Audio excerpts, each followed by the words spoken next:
This is my second book, my second experience with Karin Slaughter.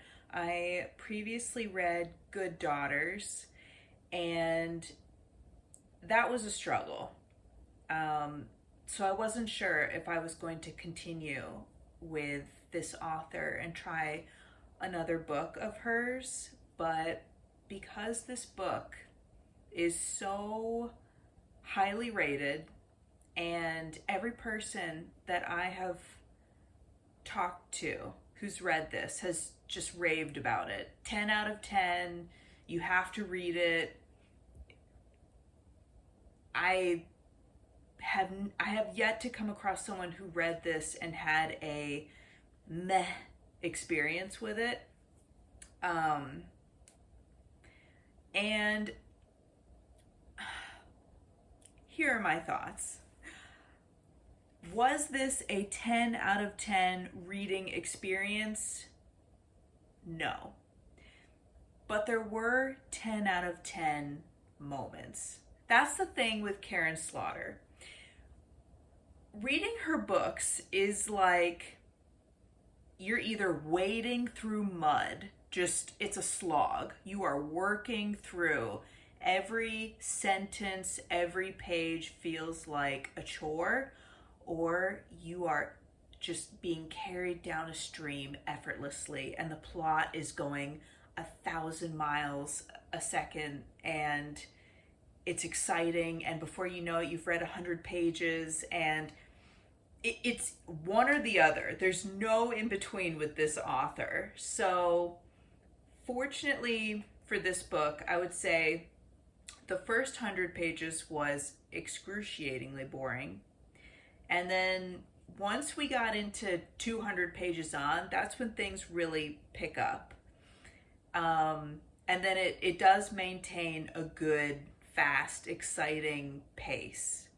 But there are the letters with the father that I skimmed every single one of those. A lot of this book, like, truthfully, I cannot give an authentic review of this, I feel, because I didn't read all of it. It was unreadable. Like, parts of this are just unreadable.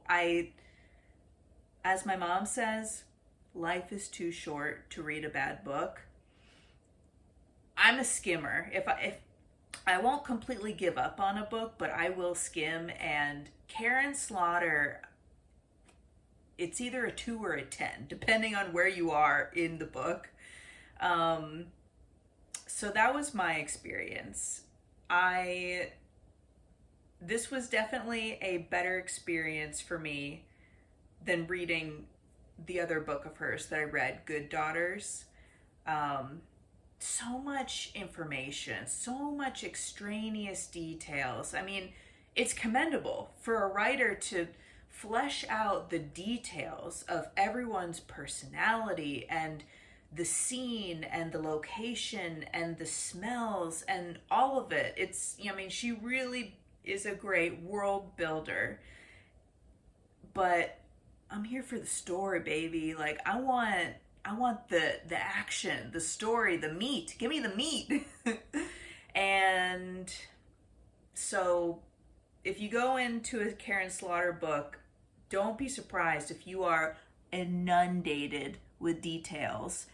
Maybe that's your thing. Maybe you will love the details and you'll eat it up. But it's a lot. It's a lot of info. But yeah, what I liked about this, without giving any spoilers away, I liked the characters. Yeah, I felt like the character Claire was someone who I could actually be friends with. She kind of reminded me of someone that I actually know in my real life. So I kept thinking of this individual who I know and am sort of friends with. But, so I liked Claire, and I also liked Paul, the villain. I mean, is, I found him to be engaging. I can't say that I have read many books with a psychopathic killer uh, at the forefront of the story, but very positive reading experience for me with that. Paul was just an endless enigma. He went from being he, like when I first went into this book, I felt like Paul was just so boring. Claire and Paul were both just like, I don't know about these two. This is just Mr. and Mrs. Boring. But then as the story continued on, I was like, oh, Paul's got some layers to him. They're not good layers. They're pretty evil layers, but they're layers. And yeah, all things considered, as far as bad guys go, A plus villain. So, how would I rate this? 0 out of 10. I would say it's like a 6, 7.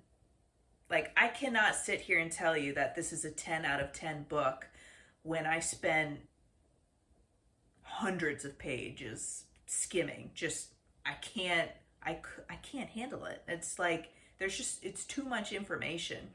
So I'm not sure if I will be able to participate in more Karin Slaughter books, but if this is the last one that I read, then I would say it was a fairly positive experience.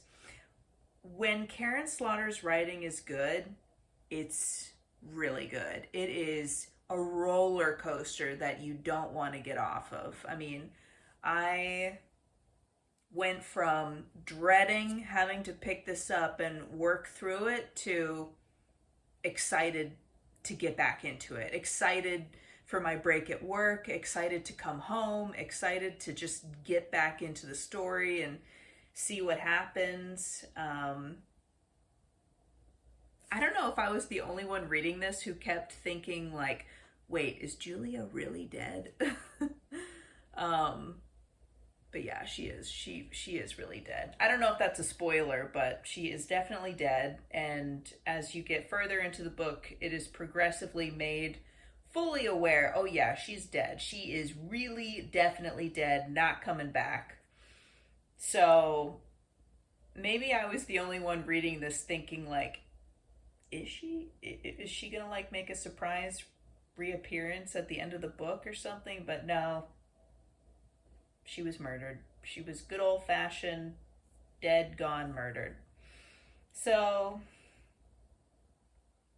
that was my experience with Pretty Girls. I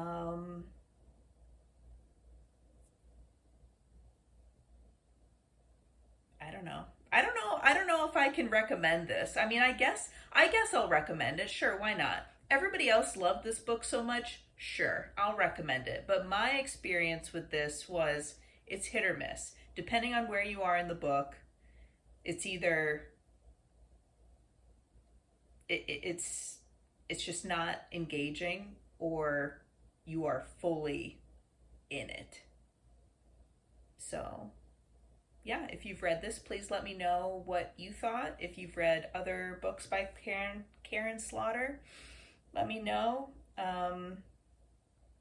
Anything that's worth reading, I will definitely investigate. But I think my next book is going to be Interview with a Vampire. I heard that's life changing, so I'm ready to have my life changed. Anyway,